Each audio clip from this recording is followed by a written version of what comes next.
70,000 Florida fans were losing their minds inside the swamp. Tim Tebow walked out of the tunnel. The crowd was electric. And then Morgan Wallen did something absolutely nobody expected. He refused to do the Gator Chomp right in the middle of Gainesville. And instantly, one of the biggest country stars in America found himself at the center of an SEC rivalry storm. But honestly, the reason why he refused makes this story even crazier.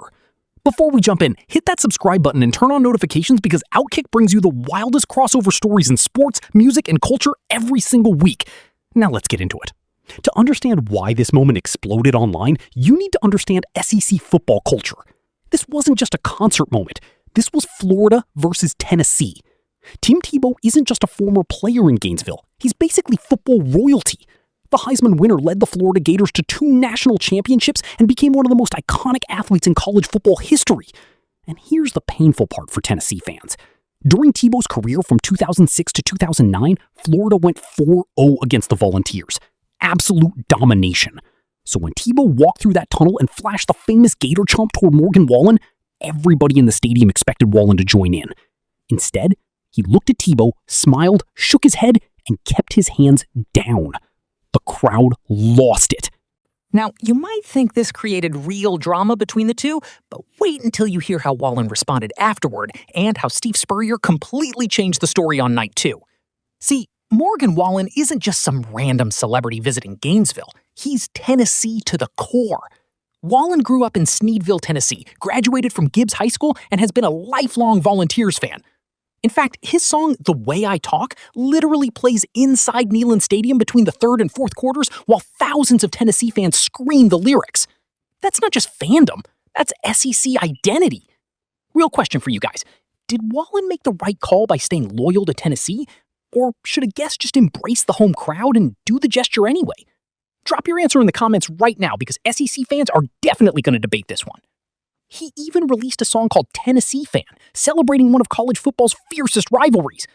So, from Wallen's perspective, doing the Gator Chomp inside Florida territory would have basically been sports betrayal. And honestly, a lot of fans respected him more for refusing. The best part? This whole thing stayed playful.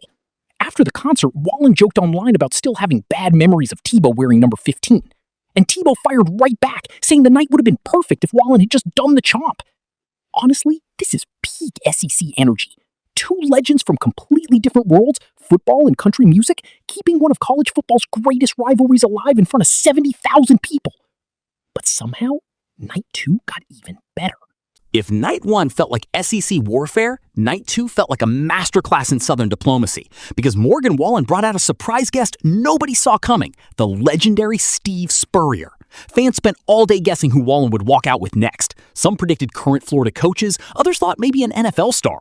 Instead, Wallen stepped into the tunnel beside the legendary old ball coach himself, and the stadium absolutely exploded. Spurrier showed Wallen the iconic Gator head statue in the tunnel while fans roared from every direction. But here's the genius part of this move. Yes, Spurrier is one of the biggest legends in Florida football history, but he's also originally from East Tennessee. That shared Tennessee connection gave Wallen the perfect middle ground. He could honor Florida tradition without betraying his Volunteer loyalty. Honestly, it was the perfect SEC peace treaty.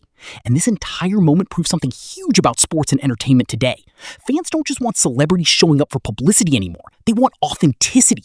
Morgan Wallen refusing the Gator Chomp actually made the moment more viral because fans believed it was genuine. And when you combine SEC football passion with one of the biggest country artists in the world, you get internet gold.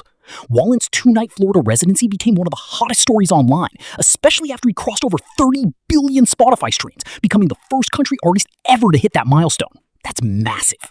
So who won this SEC showdown? Tim Tebow, Morgan Wallen, or Steve Spurrier for somehow keeping the peace?